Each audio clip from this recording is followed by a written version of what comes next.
La flotte du Vendée Globe aborde sa 3e semaine de course. Changement d'hémisphère pour les leaders. Loïc Perron a franchi l'équateur et pas 36 chemins vers le sud. Seul obstacle mais de taille, l'anticyclone de Sainte-Hélène. Le vent tout doucement s'oriente. Enfin, moi, c'est nous qui descendons dans un endroit où on va commencer à contourner ce fameux anticyclone de Sainte-Hélène. Pour l'instant, on va droit dessus plutôt que contourner. Ça va être assez intéressant à suivre dans les jours qui viennent. Le pilote automatique est seul maître à bord, une routine s'installe, l'ennui même peut-être à bord de Foncia. Première manœuvre depuis 3 jours, donc j'ai essayé de la faire bien puisque pour une fois que j'en faisais une. J'ai pas touché à la barre depuis la sortie du coteau nord, je sais même pas quelle couleur elle est. Je vais pas me gêner, il part largement suffisamment aussi bien que moi pendant des heures. Et je te dis, ça fait 3 jours que ça touché à la barre. Le plus actif ces dernières heures est Marc Guillemot avec 320 000 parcourus. Après un début de Vendée Globe difficile, le skipper de Safran est sur la tranche, très affûté. Tout va bien à bord, une nuit un petit peu active. Dans la mesure où il y avait pas mal de grains, il a fallu pas mal manœuvrer, Solène, Tinry, Grand Bois-l'Hôte, Trinquette. Le Suisse Vabre et l'Anglais Brent Thompson sont vraiment à portée de fusil là. Je pense que c'est vraiment une question d'heure. Dominique Vavre, lui, croisera la route de l'infortuné skipper de Delta d'Or. Moi, je suis par 6,20 et 29,50. 29,50. Ok. Ouais, je passe devant je pense à quelque chose comme 8000, donc ça doit être à la limite de la visite. Ouais, c'est bon. Ok, bon, bah écoute, c'est cool.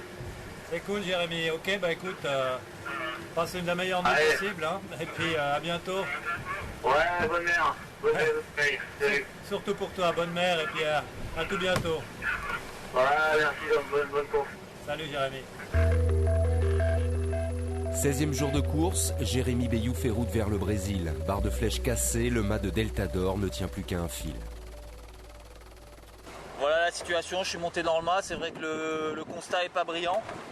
Il y a beaucoup de choses de cassées, mais voilà, il y a peut-être une petite chance, je sais pas, on va voir. Douche froide pour Bayou et une bonne douche chaude pour Armel Lecléache. Après l'effort, le réconfort, Britair accélère et pointe ce mardi en 3e position. Bon, allez. On va aller se faire rincer maintenant.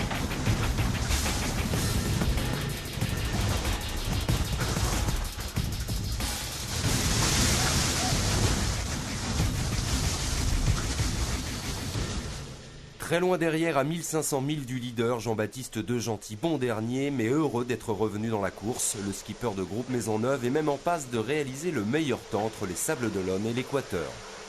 Franchement, je m'attendais pas à recoller autant que ce que j'ai pu faire pendant toute la semaine. Là.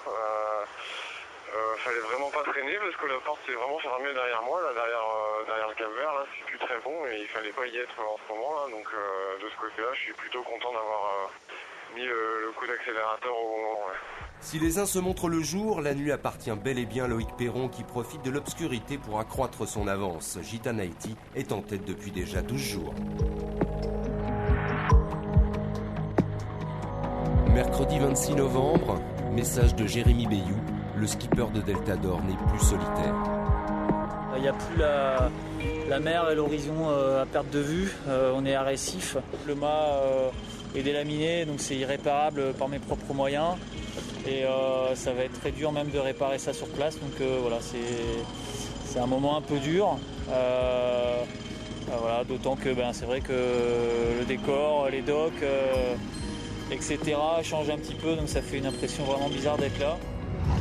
17e jour de course et 5e abandon dans ce Vendée Globe. Devant 9 marins se tiennent aux 80 000. En point de mire Sainte-Hélène et son anticyclone baladeur. Il va bien falloir entrer dans la danse. Avec une embrouille un peu bizarre. On verra bien. J'ai l'impression qu'on va tous viser à peu près au milieu en espérant qu'ils poussent d'un côté ou de l'autre. On va voir. On va faire le tour de l'anticyclone. Forcément, on va vouloir passer au plus près de son centre et qui passera trop près se brûlera les ailes parce qu'il restera dans des zones sans vent. Et voilà, c'est un petit peu ce qui se dessine. Et il y aura encore pas mal de stratégies. Parce qu'après, le vent est aussi, plus on va suivre, plus il est fort. Donc voilà, il va falloir gérer tout ça. C'est un peu comme jouer à la bourse, quoi, hein. On fait jamais ce qui peut se passer, quoi, hein. Donc va voir un peu comment ça va évoluer, mais plus on se rapproche de l'échéance, plus on va avoir une vision claire de la situation, quoi. L'obstacle Sainte-Hélène n'est pas encore franchi, mais les marins se voient déjà dans le sud et se préparent psychologiquement à vivre reclus à l'intérieur de leur bateau. C'est drôle parce qu'on va rentrer dans un autre mode quand même. C'est étonnant, hein, on va aller au bout du monde pour voir les grands espaces et la diversité, mais on se retrouve dans notre boîte de conserve. C'est assez antinomique, mais c'est comme ça. La boîte de conserve de Roland Jourdain n'est cependant pas dénuée de tout confort. Ça c'est le lit taille XXL pour les grands moments, parce que le bateau est bien calé, donc je peux dormir là-bas.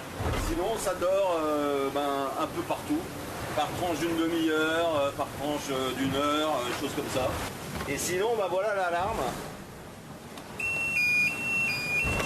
Ça c'est le réveil, c'est sympa hein. Une solution pour éviter de s'endormir sur la table à cartes avec Yann Eliès, le mélomane. L'outil indispensable pour la musique.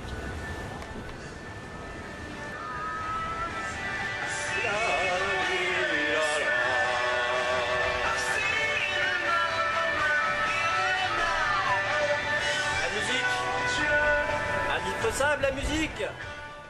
À bord de Safran, on sait vivre également. En plus de la musique, une partie de la littérature qui est à bord de Safran pour ce Vendée Globe.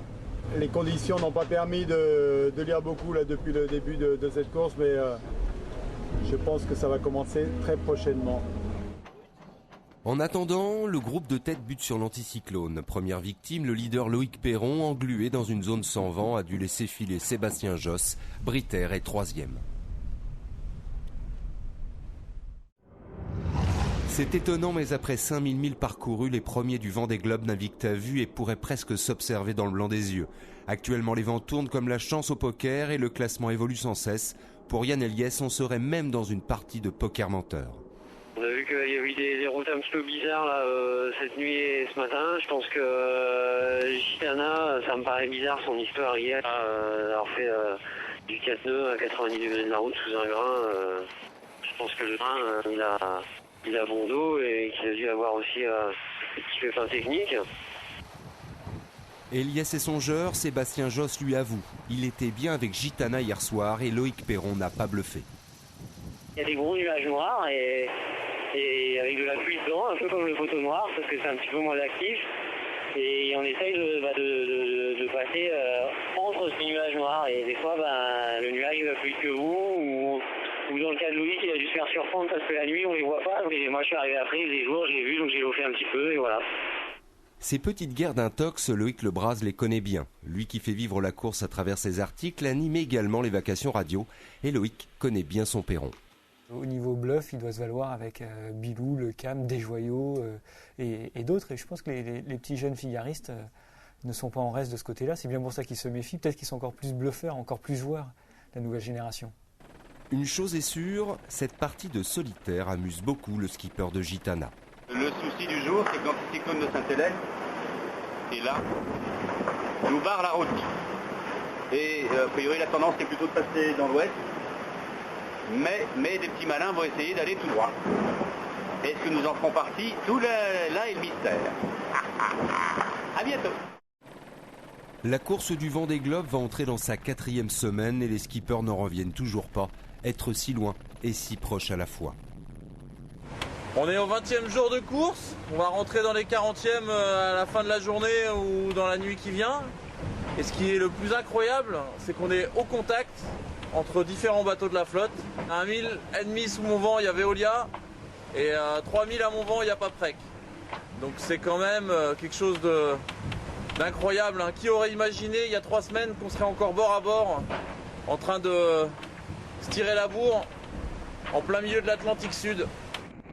Vincent Rioux apprécie, Jean Le Cam lui sort un peu froissé de cette descente infernale dans le sud. Le skipper de VM Matériaux ne mâche pas ses mots. La nuit dernière n'était pas des plus paisibles, on va dire. Avec une mer terrible, c'est clair que les bateaux, purée, c'est solide, quoi. Oh là là là là là, c'est incroyable, hein. Putain, dis donc, qu'est-ce qu'on leur met dans la gueule, hein. Oh là là là. Normalement, l'hémisphère sud, tu passes des alizés, ça donne, et après t'as l'anticyclone, t'envoies le SPI, et roule ma coule, quoi. Et tu fais sécher les affaires, tu fais ta lessive, etc. Ce coup-ci, c'est râpé pour la lessive. Hein. Pas le temps non plus pour la lessive, Bernard Stamm fête son anniversaire aujourd'hui et de fort belle manière. C'est le plus rapide de la flotte, le Suisse revient à moins de 800 000 des leaders. C'est pas très proche, mais pas si loin finalement. C'est une bonne nouvelle, c'est parfait. Et je crois que c'est la distance, j'ai cru lire ces derniers jours, c'est la distance qu'avait de retard Mike Golding la fois passée. Donc voilà, c'est pas mal, c'est rassurant. Mike Golding a fini 3e de la dernière édition. Stamm peut continuer à garder le cap sur ses espérances. Ce dimanche 30 novembre est une journée de transition pour la tête du Vendée Globe. Les premiers s'extirpent de Sainte-Hélène, certains naviguent encore à vue. La preuve en images à bord de PRB.